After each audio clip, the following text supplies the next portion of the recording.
Hey everyone, Joe Waxman here. And in this video, I want to look at the conjunction of Chiron and Neptune. All right, before I begin, guys, please hit the like button if you can and subscribe to my channel if you have not already. On Sunday, the 29th, I will be doing a class and I'm going to do a presentation on retrogrades of all the planets. So we'll look at all that, and there'll be Q&A. And if you want to get on the list for the invite, just email me and let me know. And I'm asking $10 for this class. All right. So what is Chiron and what is Neptune? Well, Chiron, which you probably know already, if you've been following any of the videos in the series, is a minor planet that travels in between the orbit of Saturn and Uranus, and it has a weird elliptical orbit. When it's in Aries, it's closer to Uranus, and when it's in Libra, it's closer to Saturn. Right. It is part asteroid, part comet, part minor planet. It even has rings, but I hear it's oddly shaped, and it has a coma, which is the tail of a comet. So it's like almost like the comic book character of the solar system. It just defies any stereotypes or any sort of normal definitions of what a planet is. It's just it's a maverick.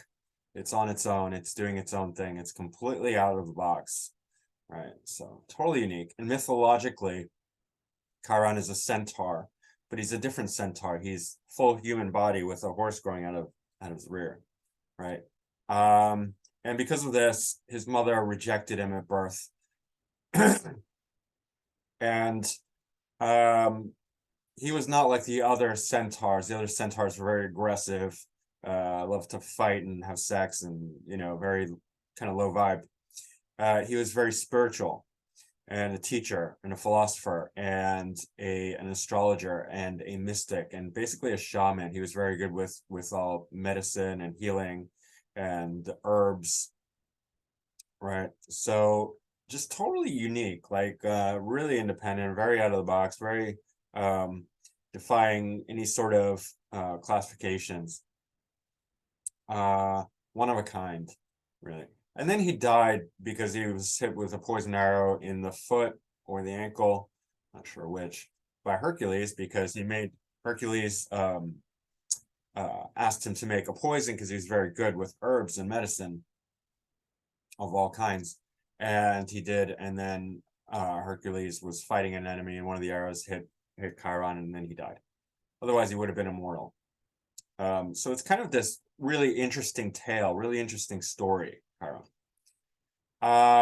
And so Chiron lends itself to all kinds of things, including, healing, spirituality, being a teacher, being a philosopher, being an astrologer, being a mystic, being a shaman, being an herbalist, as well as the wounds of rejection for being so different, unique, and the wound of, getting shot with an arrow, like wounds, all kinds of misfortunes like that relate to that kind of painful wounds. And it can go either way, right? So sometimes you see a lot of artists with very prominent Chiron, very successful people, one of a kind, really stand out, unique, X factor, I like to think of it sometimes, and somebody's like, so many people are like have a decent amount of talent, but then it's just really like some people just have like it, right? And that's an X factor. And this Chiron can give you this X factor. Right? So what is Neptune? Neptune is one of the major planets. It's the farthest out major planet. I mean, Pluto is much smaller, so that's why it was declassified into a minor planet. I'm just going to refocus the camera. It's weird. And is outside the realm. It is outside of Uranus even. And so Neptune is this very dreamy, expansive planet. It co-rules Pisces, which is associated with the 12th house. So Neptune has associations of spirituality, mysticism, creativity, imagination, deception, lies, deceit, the dream world, the subconscious, right? It's really the disembodied spirits, the ocean of energy that you can get lost in and never come out of, right? Neptune can rule drugs and alcohol. It can rule loss. It can rule invisible things, right? But great for movies, cinema, TV, any film, photography, anything that's creative, the arts, music, right? Extremely creative, extremely imaginative. So for imagination, Neptune is excellent, right? And yeah, anything having to do with mysticism or spirituality or very expansive, loss, dissolving boundaries, right? Losing things, invisible things, diseases, or just complete loss of things that are just go missing and never found again, things that you can't contain and can't hold on to. That's all Neptunian. And so Chiron and Neptune is going to really enhance creativity. It's going to create a very expansive, original, unique way of being creative. So you're going to see this with people with very active imagination, very original, unique imaginations, writers, artists, all kinds of things that are going to be very expansive. It could, in many cases, or maybe not many cases, some cases, certain cases, create addictions, right? Because then you have like wounds if it's negatively aspected or in a difficult house with bad aspects, wounds, right? That are also related to drugs and alcohol, right? Or just feeling like a misfit and an outcast, a reject, wounded reject, and then you turn to drugs and alcohol, that sort of thing. But that can also transform into somebody who then overcomes that and becomes an artist, right? Or a creative type, or a musician, or a writer, or into movies, or some creative outlet, or just some very imaginative. Even it can relate to science, because many scientific discoveries come from imagination initially, right? You imagine something, then you try it out. In any case, let's start looking at it. And as usual with these outer planets, there's some signs where it's just really there's no noteworthy combinations, or even any at all that we know of famous people. So I'm going to share my screen.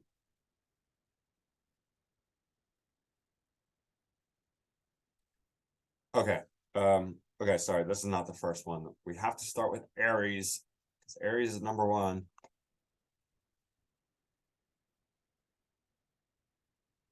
And we're going to go with an illusionist. What great. I didn't type that right. For some reason, my keyboard always wants to like put in extra letters. Harry Houdini. We had to go way back for this one, 1874, but Houdini's a great example. From my native, well, not my native, my family's native area, Budapest, Hungary. My grandparents are from there. Yeah. So, I mean, first thing, massive grand fixed cross. So you could tell he's extremely stubborn, but on the ascendant, Saturn in domicile Aquarius. So very disciplined, very definitely commanding respect and authority in Aquarian type stuff. And Aquarius is the sign of the maverick, the creative genius, especially intellectually. It's just going to lend itself to all kinds of wonderful, very high level, mental kind of things, right? And Saturn often is very well, it's scientific, but it deals with restriction, maturity. So Saturn here relating to his illusionist tricks, but like also with restriction, like with being bound, like chained, and all that sort of magical stuff. Like he was a innovator of all that. high level originator. It's got his Mercury debilitated in Pisces, but square moon in Gemini. That's quite interesting. And then it's also got a contact to Jupiter in Virgo.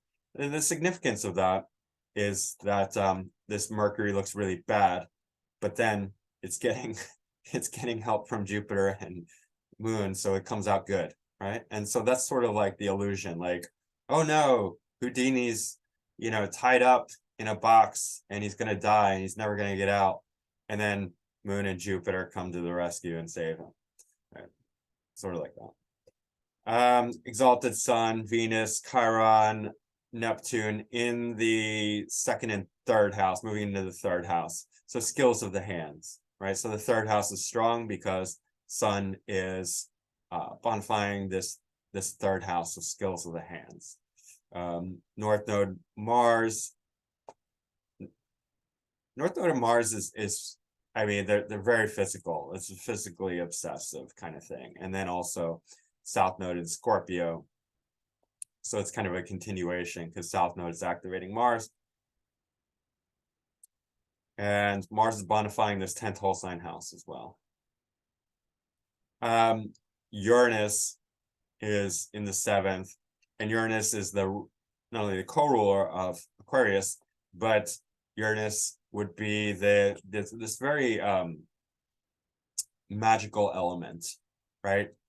Not in the way that Neptune is. Neptune would be lies and deception. So like for the magic, for the deceptive part that magic is, I would look to Neptune, and that's very much third house. So very, deceptive hands primarily, but there's kind of shock and awe quality, and like the bolts of lightning, like surprise, right? That's very Uranian.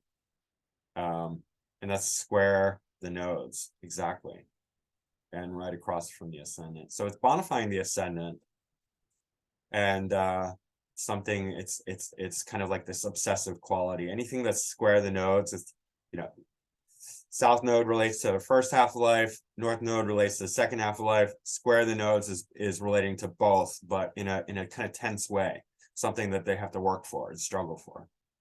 A lot of red lines. Right. Uranus is trine Sun and Venus, and then Sun is bonifying this Uranus. And Uranus also benefits from this. I mean, the Sun also benefits. Sorry. So this Sun is in very good dignity because it's exalted in Aries, and then it also has a connection to Leo, right? So, and that's so very popular with 7th house, attracting people, right? So yeah, very interesting, very creative. The Chiron Neptune conjunction, even though it's wide, it's still in the influencing the third house. Chiron pulling into this Venus or Neptune here, and with Venus also for creativity, but it's making him very original, very unique, very high level, and supports this kind of extreme creativity in illusions, because that would be a very Neptunian thing. So that's why he's famous. Who else had it in Aries? Winston Churchill. Omar Khayyam, who you maybe never heard of, but he was a polymath, and that means he was well known for many things, including math, astronomy, philosophy, and poetry. Albert Schweitzer, who is a doctor, famous doctor, and Gene Weber, who was a serial killer. I don't know why I think that's funny, but I don't know. Aries, Aries, strong Aries, I guess, very aggressive. Anyway, let's go to Taurus, and we're gonna look up Albert Einstein. And just while I'm here, so who else had it in Taurus? Albert Einstein. Joseph Stalin, Pablo Picasso, Franklin Delano Roosevelt, Virginia Woolf, Paul Klee. Paul Klee is a artist. Ramana Maharshi is the spiritual guru, highly enlightened being, and Hermann Hesse is a spiritual writer. And Mata Hari, and I forgot to look up Mata Hari. I don't even know. I know the name, and I wrote it down, and I was going to look it up. I'm not going to look it up, but if you know who that is, then good. Anyway, we're going to look up Albert Einstein because he's a great example of this. See, there it goes, putting in extra letters.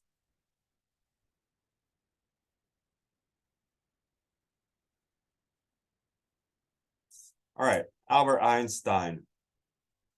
First of all, Chiron, Neptune in the 11th whole sign, 11th quadrant, very much the 11th. And so the 11th would relate to career success, but very high-minded placement, thinking about groups, networks, society. But 11th house also very much translates to science because of its forward progressive thinking, right? It has a sort of Aquarian vibe to it. And so groups and networks, systems, how things relate. 11th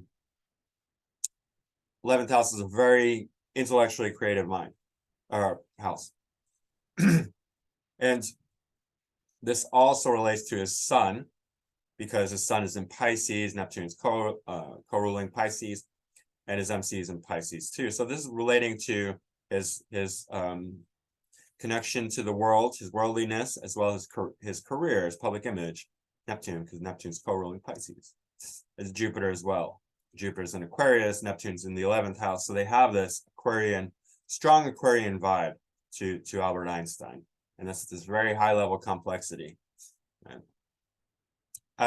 He developed a lot of his theories through imagination. Imagination was extremely important to him.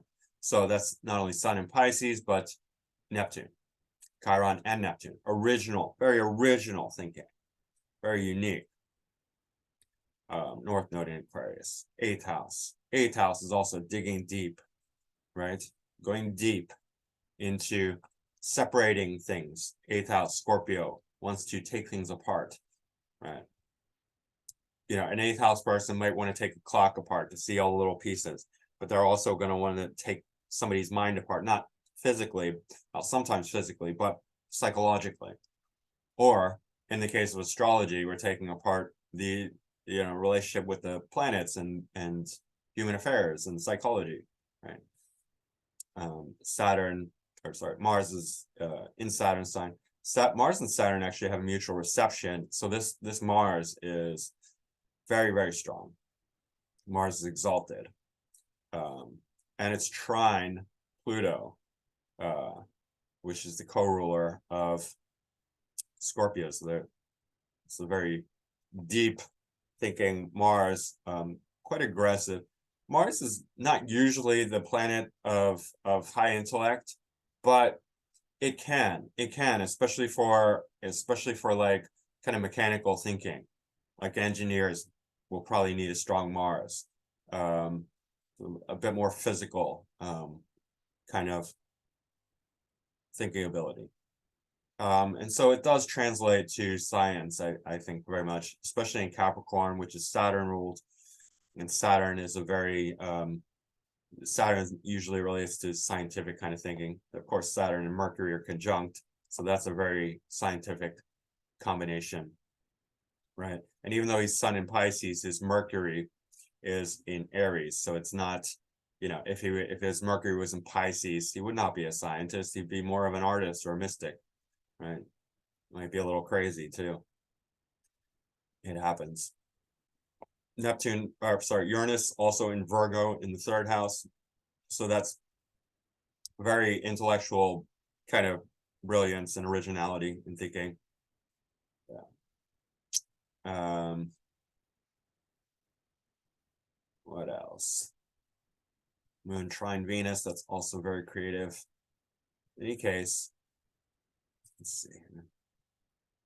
Yeah, there's a bit of a square to the nose, especially with Chiron. So you know, definitely out of the box thinking is something that he has to pursue. Imagination, and Sun sextile Pluto is quite good for really that deep penetrating kind of you know, ability to take things apart and look at them very deeply. Mercury in very good aspect to the nodes, Mercury and Saturn. That's good. Moon in the 6th for hard work, daily academic kind of stuff. Any case. Yeah, that's Albert Einstein, and that's his Neptune Chiron, which helped him a lot, tremendously, as far as being able to really imagine all his, you know, theory of relativity and E equals MC squared and all that stuff. Alrighty. Nobody in Gemini of event that I could find really. So let's move to Cancer, and in Cancer we have Thomas Jefferson, Mayor Shell Rothschild. He was the first Rothschild banker father. Antoine Lavoisier, who was a chemist, and he was a very important chemist. He named oxygen and hydrogen. So we're going to look at Lavoisier.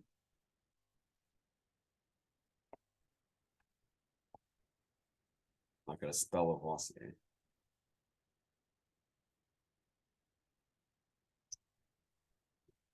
I spelled it wrong. Okay. Did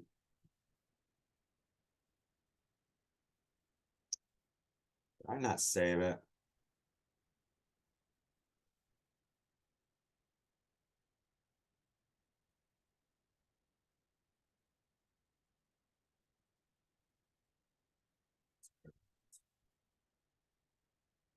Now there it is. All right. Lavoisier. Very prominent Chiron and Neptune. Right. So for inventiveness, for creativity, for discovery, even scientific discovery, excellent. Neptune and Chiron. You know, this guy was pivotal in chemistry. He named oxygen and hydrogen, and I don't really know that much about him, but I just know, like, okay, well, that's a big deal. If you're going to discover stuff like that, like oxygen and hydrogen, you're probably pretty much a, you know, genius, brilliant. He also has the Chiron-Uranus opposition, which is, again, somebody extremely unique and quite brilliant as well. Venus is in domicile conjunct the ascendant. Mercury is at 0 degrees exalted and in domicile conjunct Sun, Saturn, Jupiter in Virgo, 11th house. Very strong, very high-minded. Again, North Node in Taurus, but moving into the 8th house. So again, that deep thinking quality. Neptune is trine Pluto in Scorpio. So that's very strong as well for that really penetrating, deep thinking quality. Moon. I mean, this guy might not have been very happy. He's certainly brilliant, but not very happy, I'm sure.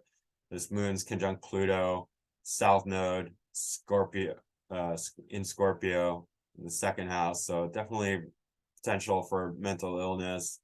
It's not very good, unfortunately. But very intense. But you can see, like, you know, this heavy Virgo with Mercury there. Very, very analytical thinking, very sharp perception, and very creative as well, original. Mars square Chiron, it's not so good as well. May have suffered public fighting, passive aggressive, especially Mars, and well, it's bona fide by the Venus in Libra, but Mars in Libra is passive aggressive. Tends to hide a bit more because Libra is so passive. And then Mars ruling the 7th. So he's attracting not very good people to him, but he himself is in good dignity. In any case, there's probably some issues there. Mars square Neptune, Uranus. Mars square Uranus. And Chiron. So definitely some painful relationships, but brilliant nonetheless. Creative genius. Right. So yeah, Chiron's is just gonna enhance the imagination, the creativity, and really taking it out of the box, really going like to the extra level, extra degree of creative imagination, because Chiron itself is so unique, right? So the imagination is just really enhanced with this combination. Just check.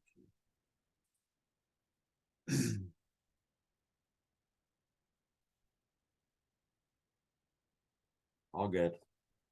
All right, we'll move to Leo. And in Leo, we only have one person, and this guy is an astrologer. William Lilly. Very old school, original astrologer, but quite brilliant.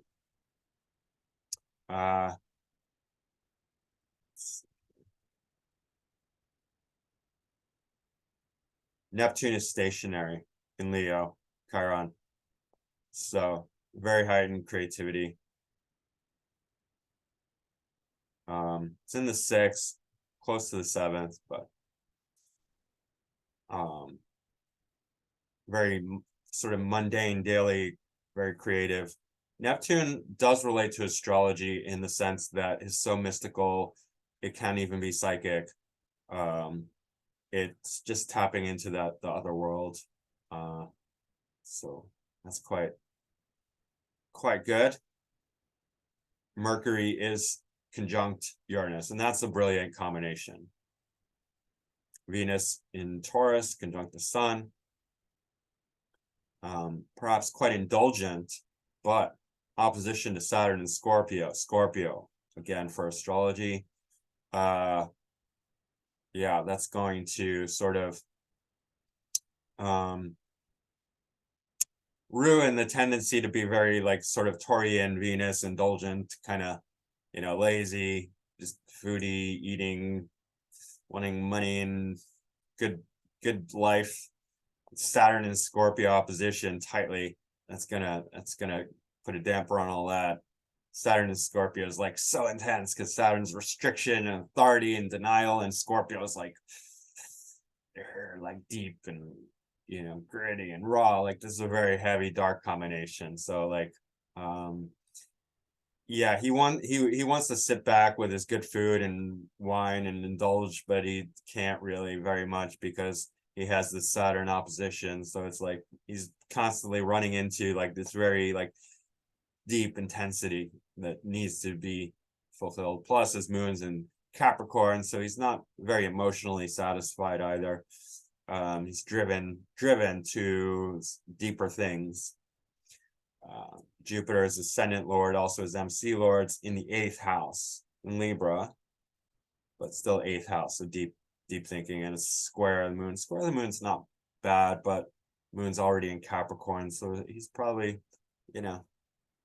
has some certain issues that he needs to resolve. But a lot of brilliance with the Mercury Uranus combination. Not great in Taurus for Uranus, but it is trine Mars. Mars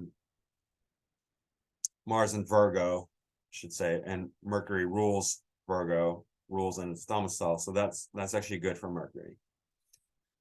Right. And Mars actually is not a bad thing for Uranus either, because it rules Scorpio, where Uranus is exalted. So yeah. So very strong 3rd house, intellect, and 8th house. So You can see all that. And then the Scorpio Saturn as well is making it very, very deep thinking and very highly imaginative, as far as like, the daily sixth house analytical imagination, and out of the box thinking.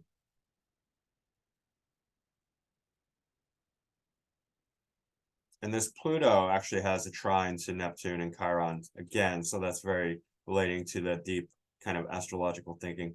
Neptune is stationary. You can see the S here. And Mercury is incredibly slow, almost stationary as well. So he has two very slow planets, Neptune and Mercury. So very smart, very intelligent. All right, let's move along. All right, who has in Virgo? Practically nobody of note, but we have Louis VIII of France, so a French king. Big deal. I mean, it's not a big deal, but it's like you don't have to be special to be a king. You just have to be born into the right family. So it's not like he climbed his way out of the gutter to be king.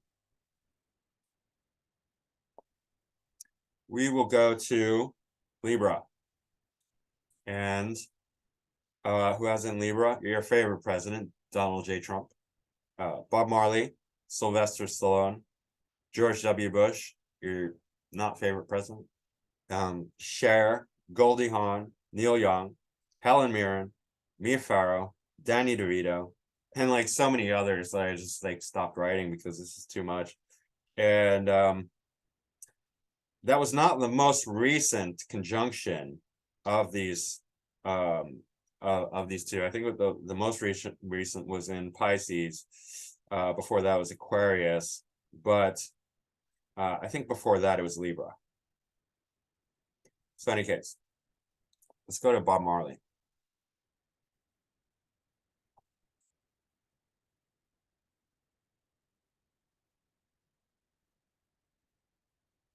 I used to listen to Bob Marley a lot when I was a teenager. I mean, I was mainly into punk, but I also liked Bob Marley, I guess. All right, well, for a singer, he's got a South Node in Mars in, exalted in Capricorn. Very strong.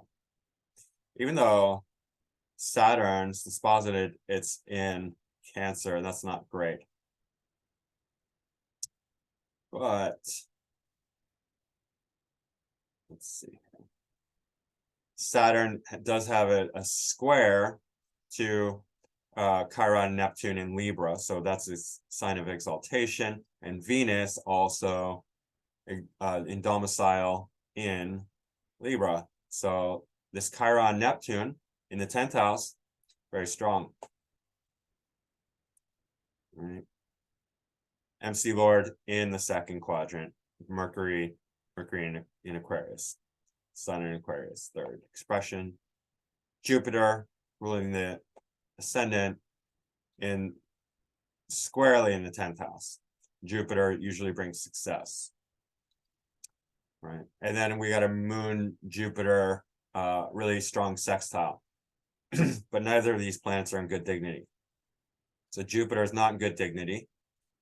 It's in detriment, and Moon is debilitated in Scorpio in the 12th house. So very deep, dark emotions, very heavy, intense, strong.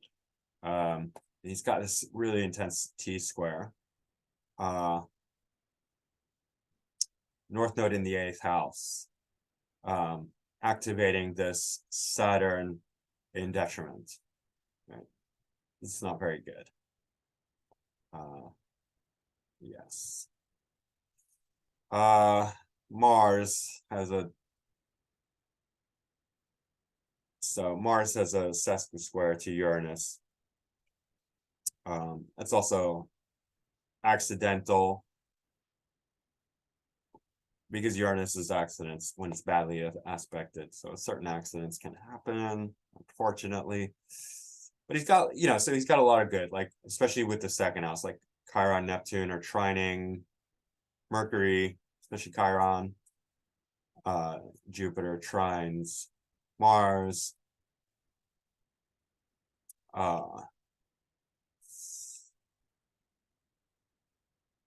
Pluto, Uranus are strongly sextile. Let's see. Venus also in detriment in the 4th house. Venus is ruling the 6th house. Venus has a square from Saturn, opposition from Chiron. So this Venus is not. Yeah, and Saturn is also in detriment. So detriment Venus, detriment Saturn, and then Chiron. That's and Neptune. Neptune is invisible things, hidden things. Okay, so there's some good things, but this Venus, is not very good. In any case, we know he died young. North Node in the 8th. That happens sometimes, unfortunately. But yes, Chiron Neptune in the 10th for this kind of very high level creativity that is just completely unique and irreplaceable, one of a kind, trailblazing, just totally dynamic, right? Chiron Neptune, 10th house, Bob Marley. Chiron, see, Neptune often creates an artist in the 10th. Like the career is arts, creativity, mysticism, sometimes politics, but that just means they're a liar. That just means they're lying to the public, deceiving the public, because they're in the wrong field, right? It's not that Neptune always represents lying, but if you're supposed to be a truth teller, but you have Neptune in the place where you're relating to the public, it means you're lying. I mean, that's what it means. But for an artist, that's perfect. And Chiron conjunct Neptune is just gonna make it like just one of a kind, like stand out, unique, just irreplaceable. Anyway, that's Bob Marley. All right, so we'll go to Scorpio, and we have 3 people in Scorpio. Honoré de Balzac, who is a novelist and a playwright. Eugene Lamy, who is a painter. Probably never heard of him. And Millard Fillmore, who was the 13th president of the United States. But we're going to look at Honoré de Balzac, French writer. Of course.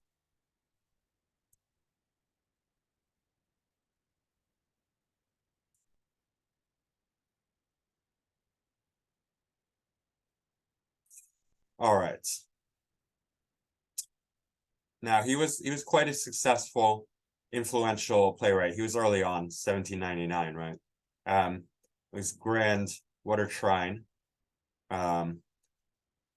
Mars is debilitated, but it has a trine from Pluto, and as does Venus. And Venus is exalted in Pisces, so that's good for Venus.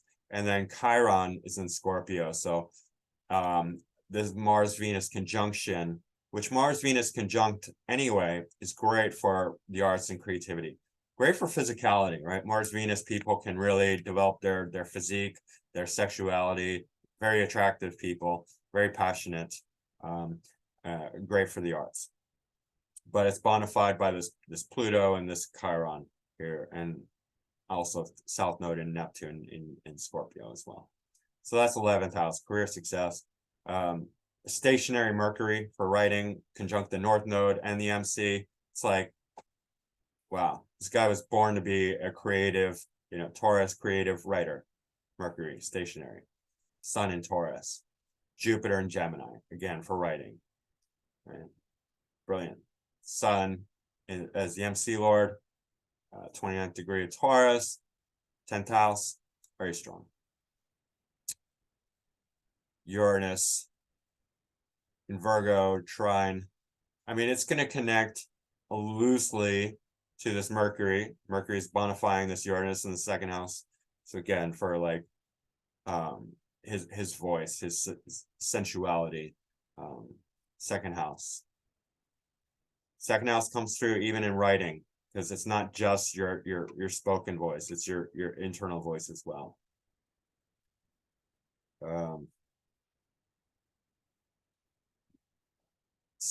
Badly aspected moon from the nodes anyway, and also to Uranus. So He may not have been extremely happy, but it's not bad for the arts, right? Creates good writing. It's more dramatic. Pluto squared Jupiter a little bit. That's probably depressed. He's probably depressed. Jupiter's not in good dignity here. And it's got a square to Saturn. Saturn's in detriment. And Jupiter is in Gemini, loosely square Pluto. So he's probably depressed.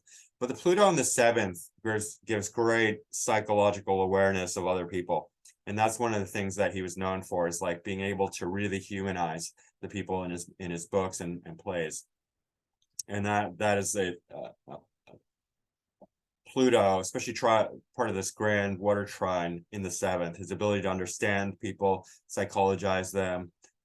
In Pisces, very creative. Yeah, he was probably pretty controlling and manipulative as a person, but wrote great stuff. So okay.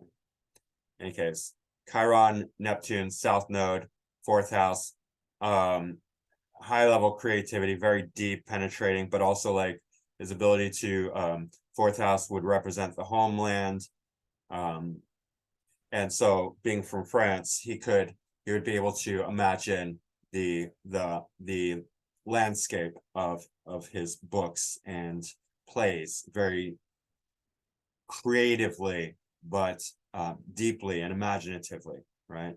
So really describing the land in a very full way and unique way, an original way that was tying into everything else.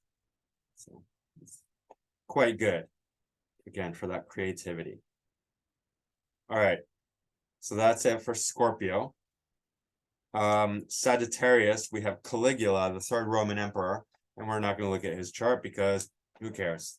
I just want to throw that in there. Also, I don't think I have an accurate birth time, but it's so long ago, and we probably won't see this in our lifetime, this conjunction.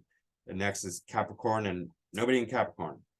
And then next is Aquarius, and who has an Aquarius? Well, Aquarius was not that long ago. The conjunction of Neptune and Chiron in Aquarius was not that long ago. So who do we have? Shiloh Jolie Pitt, who is Brad and Angelina's child. Suri Cruise, who is Tom Cruise's, and I'm guessing Katie Holmes.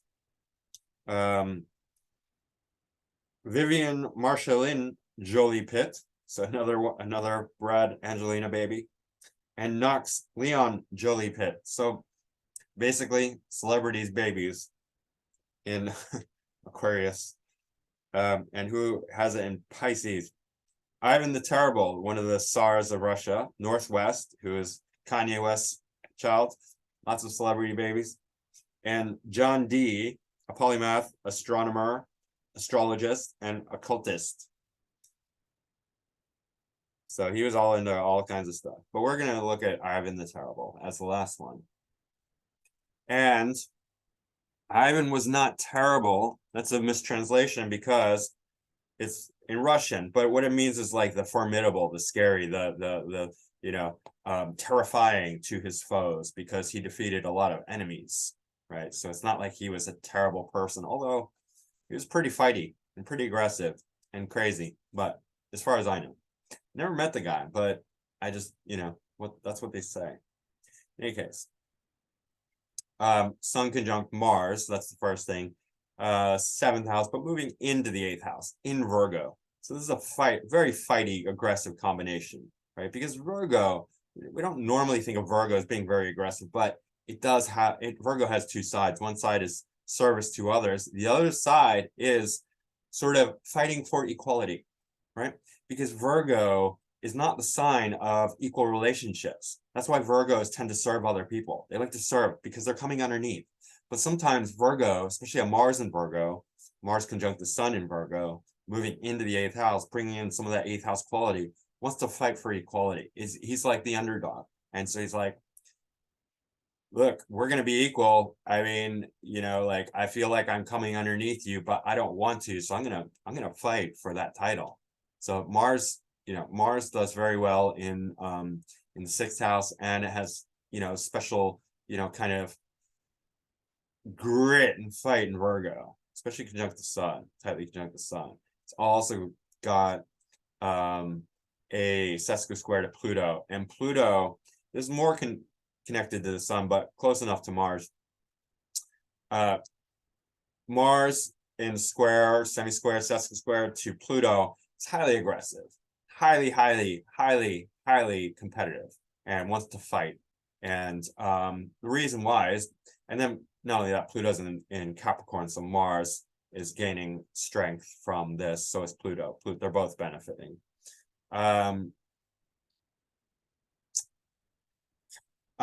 Bruce Lee had Mars square Pluto exact, right? Mars in Scorpio, Pluto in Leo. And so he was so driven, because Pluto's the deep desire, Mars is the physical energy. They both rule Scorpio. So the square, it just creates this tremendous fighting ability. It's also square Saturn, this Sun and Mars conjunction. So, and we can see a grand air trine, so he's certainly brilliant, right? And probably great at battle, great at strategy, but extremely aggressive, extreme aggression. It's got a very strong, like this is eighth house again. I mean, this is eighth quadrant, so still eighth house, ninth whole sign house, but so eighth, ninth, right? But eighth house for domination, for control, for power. Yeah, it's I mean, this guy is definitely terrifying for sure. Even though it's Libra, we're like, Libra wants peace and balance, and Venus is here, Jupiter's here, Moon is here. That's very feminine, but still, it's still. I mean, this is where the aggression coming from, but there's still an attempt to gain control and power, and authority with this Libran conjunction.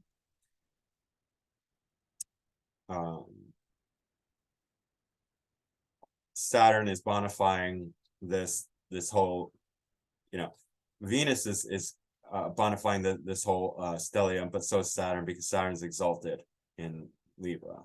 This is a very strong grand trine here. Saturn also rules Aquarius, so that's excellent, bonifying the ascendant. But so Neptune and Chiron are in Pisces in the second house. Sextile Pluto in Capricorn in the 12th. This is going to be very generous, because Pisces and Neptune's in domicile in Pisces, really has no boundaries. And if this is his resources, I didn't read this, but I can imagine him being extremely generous to the people of Russia, right? With wealth, with, if he conquers, I don't know if he, I don't know. In any case, this would be a very generous combination, because Neptune really does not hold on to things, and it's the second house. It's not really holding on to wealth very easily. Very aggressive in some ways, but very generous in other ways. This also is so expansive. It's in the second house. Second house still dealing with the mind. 12th, first, second. These are still self houses. And so this is going to create a very expansive mind. And apparently he did kind of go insane, especially as he got older. That's partly due to Moon and North Node conjunction. It's disturbing to the mind, Moon and North Node. The nodes conjunct the Moon is very disturbing. But in any case, Pluto in Capricorn, square Mars. This Pluto is very destructive in the 12th house, because it's going into the subconscious, and then it's sextile this Neptune and Chiron. It's just bringing in bad vibes with this very highly heightened aggressive Mars. Mars is combust the sun. Mars in Virgo. It's pulling in the 8th house energy. It's square Pluto, And then even though the sextile here, there's just too much, it's too polarized. It's highly aggressive and highly expansive at the same time. So there is a bit of kind of insanity, especially as he gets older. But very creative, imaginative, and as long as if you can hold it together, it's probably quite good for creative sort of leadership, right? I don't know. He was made a name for himself and did some good things. So I imagine that this was a big part of his success, ability to really think outside the box and be extremely creative. And this was also influenced his speaking abilities and leadership, as far as ability to influence people and speak and teach, not necessarily teach, but win the favor of the people. And that's probably quite good. When he was being kind, the Russians probably quite liked him quite a lot, because he could be very generous. And I didn't read that. I'm just saying that because of this, in any case. And then Jupiter, the dispositor, is, does have the Venus, and that's quite a, very, very, plus Moon, expansive quality to it. Very expansive, generous, warm quality, because Venus is in domicile, Libra is very peaceful, Jupiter, Moon is very good together, Jupiter, Venus is very excessive, right? So 9 and well, it's 8th house, but yeah, it could definitely go either way. Very polarized kind of character.